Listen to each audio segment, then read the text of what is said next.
The Source. All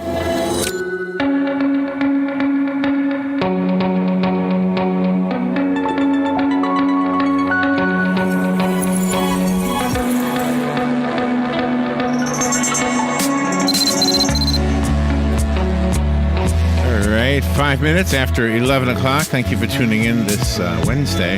If you're looking at the streaming video that we're doing right now, our next guest is not in the studio, but I have a handsome photo of he and his family. He's Frank White. He's a Republican candidate for the state of Florida Attorney General. Let's see, what else I have on him? I'm going to find out. So he's on the phone. I don't have anything else to tell you. Good morning, Mr. White. How are you? Doing well. How are you? Good. Where are you right now? I am sitting in Jacksonville. Was passing through Ocala yesterday on the road. Be back driving back south tomorrow. Oh, okay. Tell me about yourself a little bit. I have a photo of you and your beautiful wife and 3 children. Yes, I put my wife and 3 kids we put them front and center on everything. They they make me look a lot better. I've been, for me, I've been a principled, consistent conservative my entire life. I'm 15 years in law, deep experience as a lawyer in private practice, and then the last 8 years have been general counsel for a group of private businesses or car dealerships based in Northwest Florida, so Pensacola. 650 employees, 3 different states, and experience running that business operation, wearing the general counsel, the lead lawyer hat. Oh, wow. Okay. And when did you decide you wanted to be the Florida Attorney General? I got into the race later than a couple of others. So kind of the normal game of chasing politicians and all that for endorsements and sheriffs. I was a little bit behind there, but as I saw the race evolve, I saw there wasn't a principled, consistent conservative, somebody with a track record to back it up, and somebody with experience managing, a large operation, which the Attorney General office absolutely is, a massive agency. It'll be the largest law firm in the state. Yeah. I saw that lane was there in the Republican primary, and so about eight months ago, filed, and since then have been running all over the state, meeting voters and building support. Yeah, and forgive me for not remembering, but you've been with us before, and I remember being impressed by what you were saying. So, well, thank you for coming back on. This is awfully nice of you. So, I agree with what you're saying there. How do you compromise or negotiate with not necessarily an opponent? I don't mean to say that, but like in the political arena, once you're elected into office, so it's not the candidate White, but the Attorney General White. How do you work with somebody who doesn't look at things conservatively, so that you can perhaps persuade them to see things the way you do, or is that just a lost cause? I don't think it's a lost cause. I've been in the legislature for 2 years and can say it's, I've seen it done some. I wish it would happen more. I think it begins with, the number one rule that I have from my professional life. It's just, don't be a jerk. So, it begins with not being rude to people, being, talking, listening first. God gives 2 ears and 1 mouth, all of that. And then understanding and being able to express, knowing your principles and being able to share those principles. And if you're, if you stand on principle and be kind to people, treat them like a person, when you need to take a principled stand, they'll understand it and they'll respect it. And you have a lot better chance of persuading them that your view's right. Yeah, it is hard to change somebody's mind about something, especially something that's philosophical in nature. But at the end of the day, a decision has to be made, and if you can persuade somebody to go along with you, who might not have gone along with you, you've done a pretty good thing. And I think you said it last time, it's respect. And if you respect somebody, then they're probably going to respect you too. And maybe that's the first step in trying to do that. Absolutely. You're totally right. Tell me what kind of issues you would expect as the Attorney General, the conversation we just had, when would this come into play? What kind of issues might come across your desk? So I think it begins with, as Attorney General, we need one who's going to stand up for conservative principles and try to hold politicians accountable. To me, I think that's what, for me, it's supporting President Trump. I think he has I think he's done a very good job and has some great plans. Hopefully they can be implemented in our state. So whether it's as Attorney General using the office in a way that would, when the worst of the deep state, the administrative state, comes out of Tallahassee or comes out of Washington D.C., using the role to support when it's right for Florida, support the plans that he does have for our state. I think that's a big one. A lot of people, some folks have seemed like they've just gone too far beyond that of respecting the office of the president, and it's whether it's the liberal media or Democrats who just they won't even give them a chance, won't even give them a shot. I think that's one place it'll immediately pop up. Right. Now, Pam Bondi currently seems like she works hand in hand with Governor Scott. Obviously, we'll have a new governor. So is that an important part of what you would do? Is to establish that same relationship? Yes. So Florida's unique in that we have a cabinet. We have 4 statewide elected officials who all form this cabinet, which is a policy-making body, has a lot of oversight over various state agencies, sort of an appellate body for a lot of decisions that state agencies will make, decisions that affect our lives, in some ways even more than what the legislature does. And so those relationships are very important. In addition to, one more point, kind of the unique role of the Attorney General, you're the guardian of the Constitution, and so being able to, whether those other individuals in those other roles in the statewide office, whether they're Republican or Democrat, you have to do your job is really to enforce the law and to be the guardian of our constitutional structure. So if one of those folks is getting outside of the lane, whether they're Republican or Democrat, you gotta enforce the law. As far as the Constitution is concerned, and we had this conversation last time. I don't know if you remember. It's all coming back to me.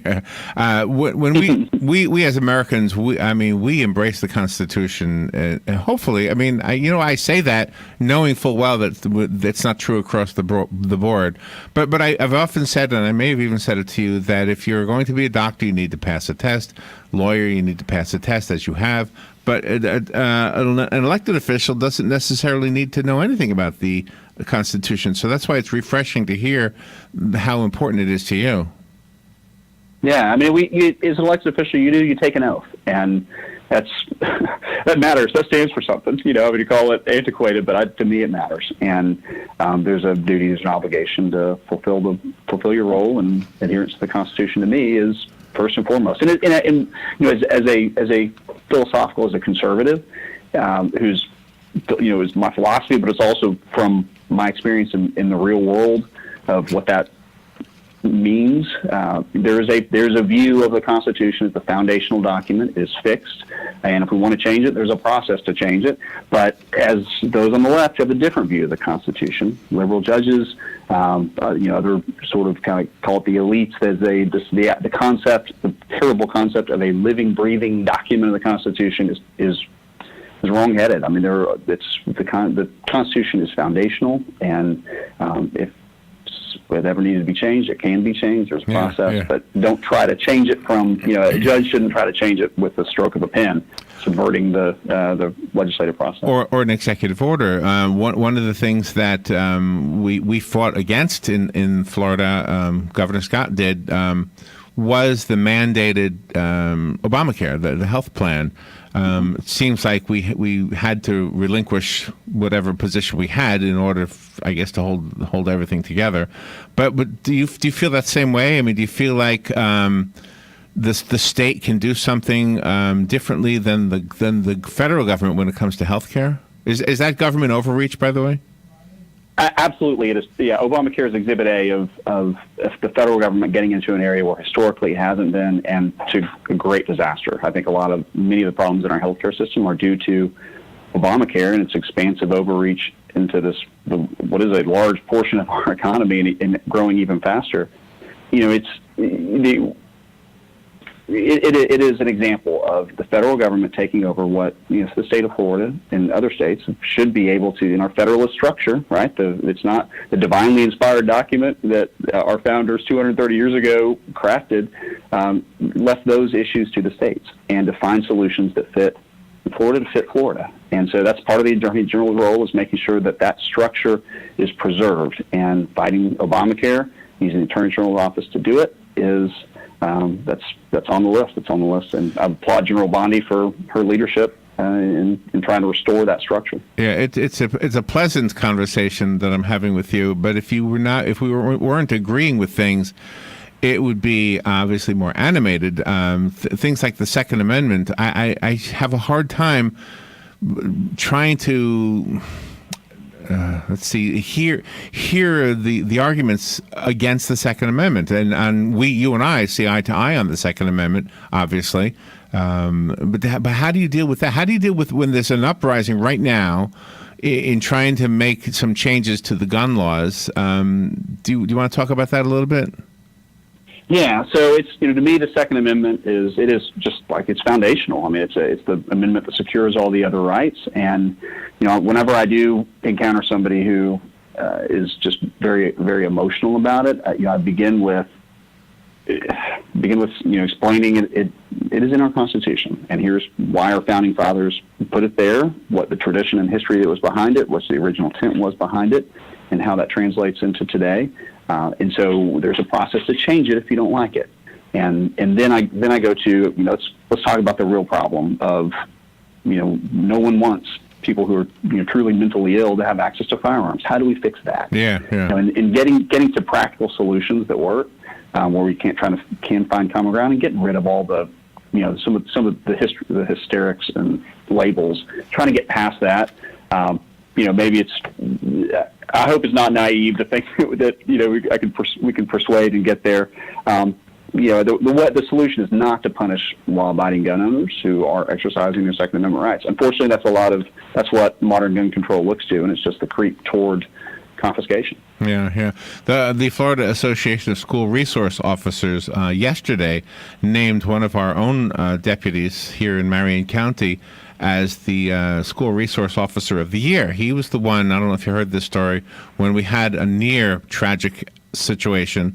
A boy went into a man, I shouldn't say a boy, a 19-year-old man went into the school. He used to be a student there, and was not successful at killing anybody because the protocol was in place by the school superintendent and the sheriff's office to keep the doors locked and to have a resource officer right there with the gun. And now it sounds like they're going to take that next step and allowing teachers who want to be able to be carrying a weapon while they're in school.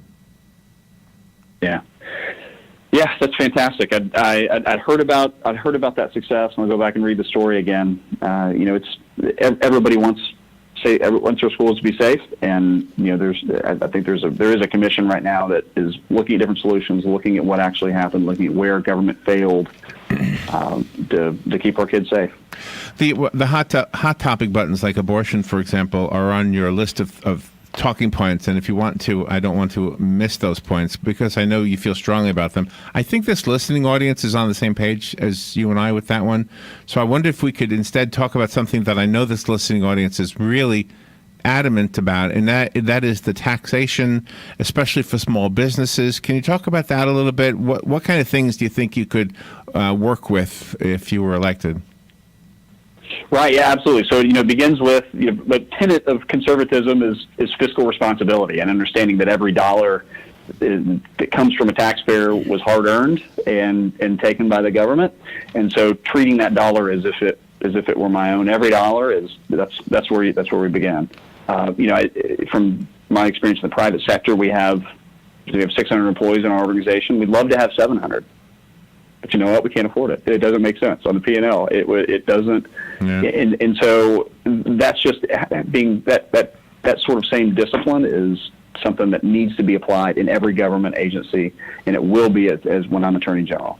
The one area where it's a clear distinction with my opponent is there's a welfare scheme for politicians that allows us to take taxpayer dollars for our campaigns.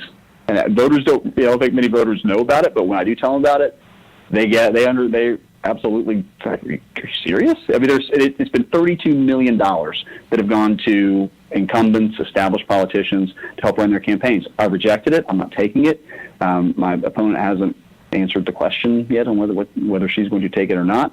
That's an example of those dollars could be spent so much better in other ways, either more police, more teachers, or back in the pockets of taxpayers who earned them. Let me just reintroduce you. Frank White is our guest. He is the Republican candidate, one of the Republican candidates for the state of Florida Attorney General's office, currently held by Pam Bondi. She's stepping down? Yeah, term limited out. So I love term limits. She's been great, but I love term limits.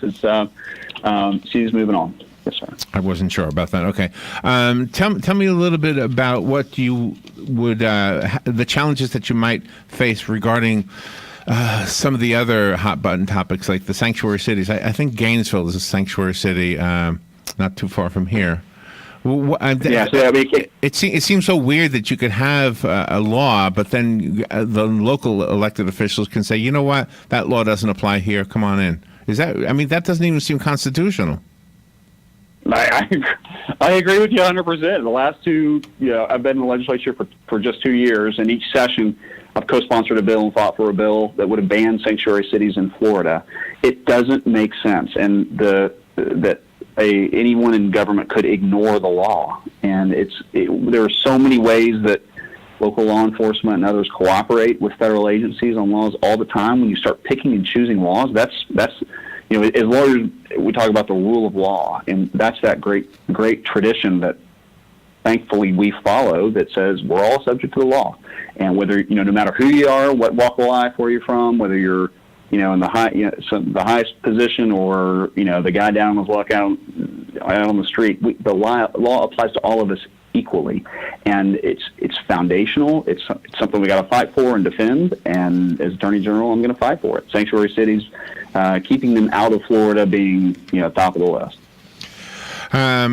So I went to your website. It's very comprehensive. You have a lot of information on there. Do you have a local office here in Marion County that we can go to for signs and bumper stickers and that kind of thing? We don't have any local offices yet. We may be opening them later. I would encourage everybody, go to frankwhite.com. There's a volunteer link, sign up, and we will be in touch on ways you can help. Talk about the thing in the news this morning. I see Bill Nelson wanted to go into the detention center to see how the children are being treated, and he was told he had to wait 2 weeks. What are your thoughts on that whole story? You're hearing it out of the Mexican border, and now you're hearing it here in Florida. Yeah, when I first saw it come across, and have seen it out, gather some more steam. I think first, as a dad, I hate to see suffering. I hate to see especially children suffering. Yeah. My wife is she's an adoption attorney in Pensacola, and every day she sees firsthand parents who've made terrible decisions, who've broken the law, and that's unfortunately she has to help those kids who by no fault of their own are having to deal with terrible circumstances because of bad decisions their parents made to break the law. We don't send those parents, when they're arrested, with their children into a holding cell. That just doesn't, we don't do that. And nowhere else in America do we detain people who've broken the law and send them to a holding cell with their kids. In my view, Congress, this is a consequence of a failure of Congress. Washington needs to fix our immigration policies, and that's their role, that's their job as Attorney General. Your job isn't to, right. You don't have the constitutional power to write the law to fix the immigration system. But I do think President Trump is leading on this issue. I hope the politicians in Washington will follow his leadership. It's an interesting story in that the way you just expressed it is exactly accurate, and that is not the way the general media are expressing it. They don't tell it that way. They don't say that the adults, the parents, have broken the law, and you don't throw kids in jail with the parents when they break the law. But yeah, you just said it exactly the way it is. The other interesting part of this is the fact that Mrs. Trump, the First Lady, is not necessarily agreeing with her husband on this one. But I think we're witnessing in him a very skillful negotiator. I think he's using it as leverage. I don't know. What do you think? I don't know whether I don't know if he's using it as leverage or what. I don't know, but I do know it's when I see it as leadership. I mean, I see he recognizes a train wreck that the politicians forever have kicked the can down the road, and of both parties. And it's he's if anybody could do it, I think he can. So. Well, and leadership, I think, is something we look for in everybody who we vote for. I think leadership is maybe the more important thing than agreeing on every topic. So it sounds like you've got that going for you. Tell me a little bit. Oh, what was I had another note here I wanted to ask you about. Well, you made it pretty clear how you feel about the NRA. I mean, you don't have no problem with them, right? Right. Yeah. I mean, I'm A+ rated by the NRA. Tell me about how you would work as the Attorney General with the different sheriff's offices in the state of Florida. Yeah, that's one of the greatest parts of the job is that you can have relationships across law enforcement to try to keep Floridians safe. The office officially its role in enforcement of criminal laws is you handle all of the appeals in criminal cases across the state. Yeah. So obviously that we have strong state attorneys, we have strong sheriffs who are on the front lines and handle, they really handle the arrest, detention, prosecution, and then on any appeals go to the Attorney General office. But you have through that role, you build relationships across the state with sheriffs, and you can use those relationships to see good ideas, see what's working in your county, can be adopted somewhere else, and use the expertise of the Attorney General office and the legislature to get more resources where they're needed and spread those good ideas. I enjoy support from law enforcement across the state, and sheriffs many sheriffs endorsements and all that. So that is a key part of the job, is using the role to try to keep healthy neighborhoods, keep people safe. Comment a little bit on the story from Orlando, the attorney that didn't want to seek the death penalty, and then the governor sent the case up here to Ocala to Brad King's office. Talk about that a little bit. That seems like something we shouldn't be arguing about. Well, absolutely. I mean, it's a elected state attorney abdicating her duty. I mean, certainly didn't talk about it on the campaign trail, and that's a dynamic. We always see that for politicians. They say, well, talk is cheap on the campaign trail. I think if she had been open about that, I don't think she would have won the election. But it's unfortunate, and I'm glad. I appreciate Rick Scott's leadership and trying to get justice for the victims. Talk about the free market a little bit. We have in our country, we have this amazing opportunity to start businesses and succeed or fail. The government isn't necessarily supposed to be there as a safety net. Talk about Florida's role in that. Yeah, Florida has been. We have for so many years been a beacon for those who want to start a business, expand their businesses. It is the free enterprise system to me. It is the next to the rule of law. It is those two, especially when paired together, lift more people out of poverty than any other force in human history. And it is something that has to be fought for and defended. And as Attorney General, you have a unique role where you have a lot of discretion to go after scammers, fraudsters. And we're going to use that role to find those folks who are here taking advantage of Floridians to try to keep the marketplace. It needs to be free, it needs to be open, but it needs to be fair. And whenever there are places that folks are taking advantage of other Floridians in a way that is fraudulent, that's when the AG's office has to step in, and we will. Mr. White, what a great opportunity it is for us to be able to hear your positions on these things. Your website is frankwhite.com, correct? That's it. Pretty easy. And any news you can tell us about coming to Ocala anytime in the near future? Yes.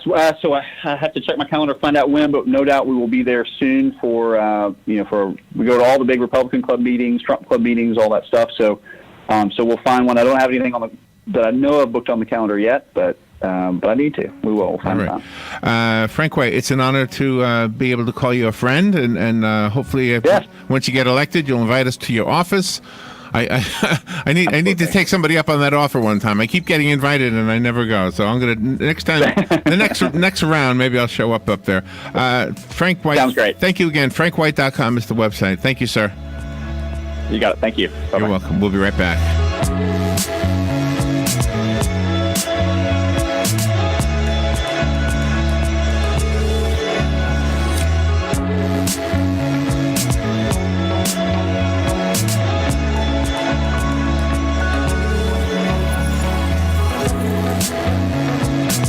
Need help getting something awkward, large, or fragile, expertly packed or custom created and shipped? Call on the professionals at PackMail. PackMail can ship anything, anywhere, and will find the perfect solution to even the most difficult shipping problems. From that big screen TV to an antique china cabinet, no item is too large or too delicate for the professionals at PackMail. Go online to WeShipOcala.com. That's WeShipOcala.com. PackMail ships anything, anywhere. Fox News Radio, I'm Chris Foster. President Trump tweets about immigration. He's working on something. One Republican bill in the House would have families stay together while their case is pending. Children have been held separately. They are now opening prisons for toddlers and babies. California Democrat Zoe Lofgren, Immigration and Customs Enforcement Director Thomas Homan says those parents made the choice to enter the country illegally. This president, this attorney general, this secretary, and this director, we've had enough. We're going to enforce the law. He was on Fox and Friends this morning. The North Korean leader Kim Jong-un in China for the third time in 3 months. Kim met with Chinese President Xi again today after formal ceremonies and meetings yesterday. According to North Korea state media, they exchanged opinions on ways to achieve denuclearization, and they said they would cooperate for true peace on the Korean peninsula. Fox's Greg Palcott reporting from London. Fox News. We report, you decide. Pros and the no start with Lowe's, because whether updating appliances in existing properties or building new construction, save with up to 40% off select appliance special values.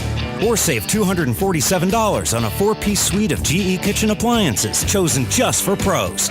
Now for $1,359. So Pro, now that you know, let's get started. Offers valid through 7/11 on select items only.